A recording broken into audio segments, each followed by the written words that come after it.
Welcome back, everyone, to another episode of the Teacher's Surgery. Let's go, let's go, let's go. Today, you're in for a treat. We've got a special interview with somebody that is changed his life around.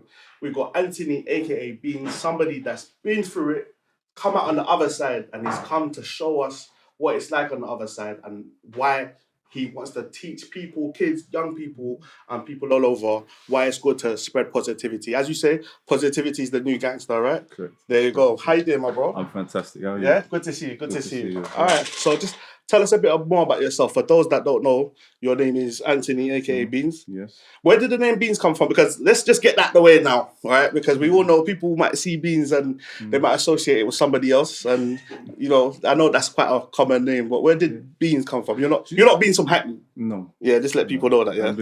I'm Beans from Chingford. Chingford, yeah. Yes. Okay, so how did the name Beans come around? First it started with I used to be called Beano. Beano, yeah. Beano, because I was a naughty kid. Yeah. Remember Beano?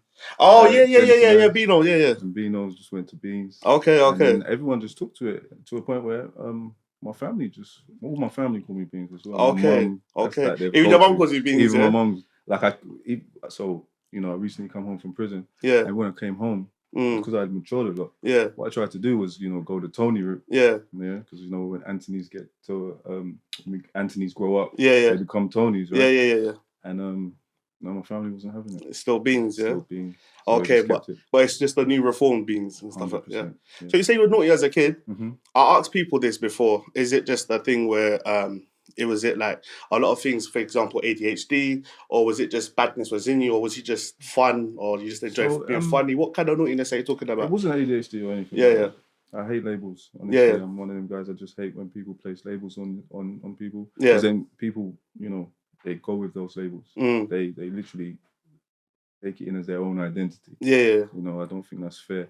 I grew up on an estate, and growing up, I grew up on an estate. Yeah. And growing up, it was just like a playground. It was like oasis type of thing. Like, we never needed to leave the estate. We were taught that like within these walls we're safe. Yeah. And out of these walls there could be issues. Yeah. So we were just naughty. It started with like knockdown ginger and stuff. Yeah. And just like little bits of stealing from the shop and things like that. So what led from knockdown ginger?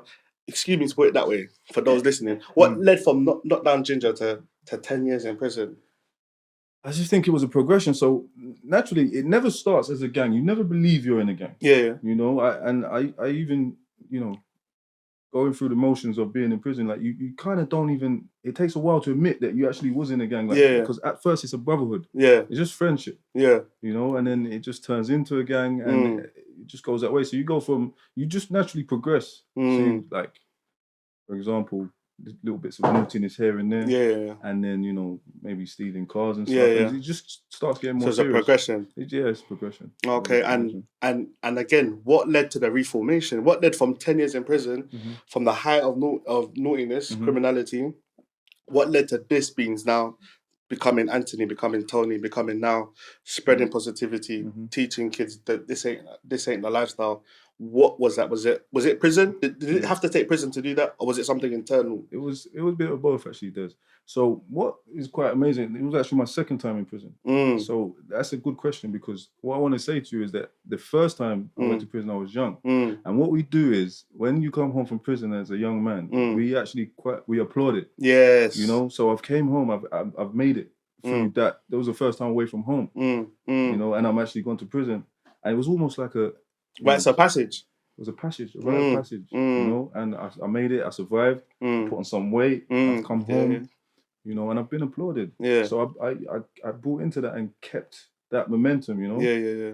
And then it led to me going down that wrong path again. I went back to the streets, and then I ended up getting a bigger sentence. Yeah, because I remember you saying in one of your in your Instagram that you went in for something, and then you done it again or similar, and then you ended up getting twice the time. Exactly. Yeah.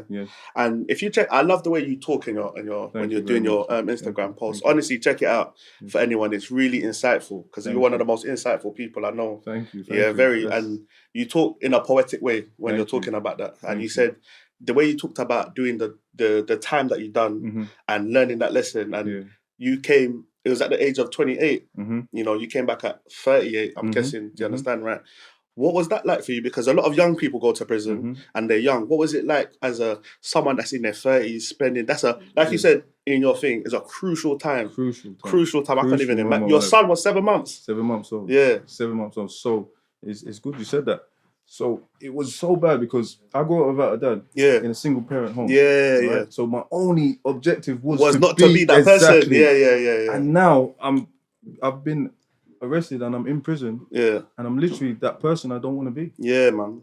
And so it really hurt me because I literally wanted to raise my son from, you know, the jump. 7 months in, I'm in prison. I've got so long. I don't want to be there. I didn't want to be there like 1 second, 1 day, 1 hour, you know. I didn't want to be there at all. So, you know, what happened with me was immediately after I got sentenced, I realized the gig was up. Like, this is too long. There's no way I'm coming home and resuming these same activities. My retirement plan starts now. But I had to ask myself some hard questions, like the whys and the how I ended up being here. Was you not asking yourself that before that? Did it take that prison sentence to do that? So it's funny you should say that again, because just before I had 1 foot in and 1 foot out. Yeah. And the problem, and like they say in the Bible, you can't serve two masters. There you go. Yeah. You know, you cannot serve two masters. So having 1 foot in and 1 foot out, it wasn't good enough. Yeah. You know, you literally need 2 foot out. And that's what gets a lot of kids, you know, that 1 foot in, 1 foot out business. Yes. And they're the people that I try to reach. When a lot of kids, when a lot of young people, a lot of criminals, when you're 2 foot in, as you know, when you were 2 foot in, there's no talking to you. There's no talking to you. But when you're 1 foot in, 1 foot out, you're seeing reason. Do you understand? And those are the people that are reachable. You know what I mean? But let me ask more. I think in the UK, doing prison, we talk about things and, you know, we're desensitized to these prison sentences. What is 10 years in prison like? What is, I can't even fathom that. People, we just say it like, yeah, 10 years. But that's a large stretch of time, you know, to reflect and think and not have your freedom. It's dark. It's dark. It's a dark journey. And anyone that says it's not a dark journey, they're literally lying. Yeah. It's hard. It's tough.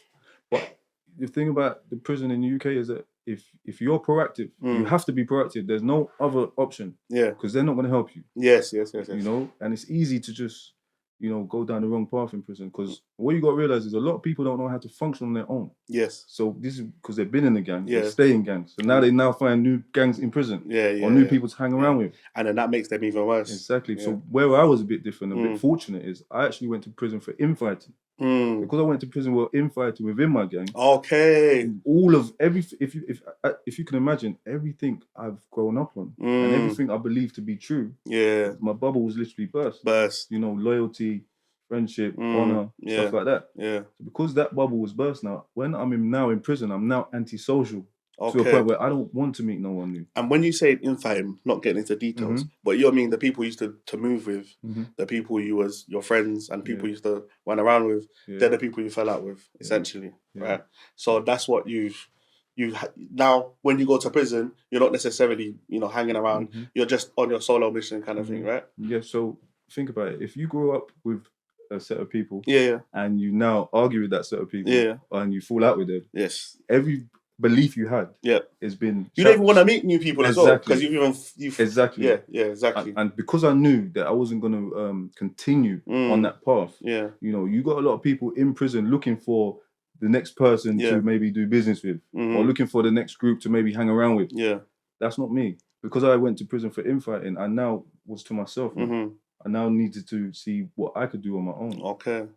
And was there religion? Was there faith? Was there, you know, a book you read that helped you? How have you that Reformation, that this stoic man that I'm seeing in front of me, this calm, cool, collected, respectful man that I'm seeing, looking like a, you know, honourable, you know, good working citizen, right? And you know, a lot of society wants to write you off, but a lot of people in society don't believe in criminals. They think, you know, lock them away in forever, or whatever the case is. But as an example of Reformation, what is it that made you become this person? What is it that made you become this honourable, good citizen that you are now that wants to make a difference? I had to give myself a complete overhaul. I had to break myself down and build myself back up. Yeah. And the only way I could do that was asking myself, is the whys and the hows did this happen to me? Yeah. So I had to do root cause analysis. Okay. And it was in that root cause analysis that I realized where my problems and issues stem from.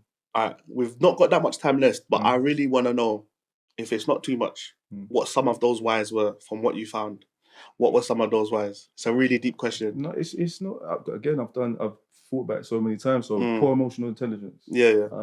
Poor discernment of character. Okay.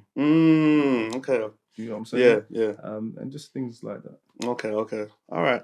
And before we go, just tell us about what it is that you plan to do now that you're out. I know that you got this. Is it positivity is the new? Positive is the new gangster. The new gangster. Yes. What does that mean? And I see you're doing your social media thing. And what is it that you're trying to do? What's the message you're trying to spread? I've literally just started a new journey. Positive is the new gangster. And I'm saying, hear me now.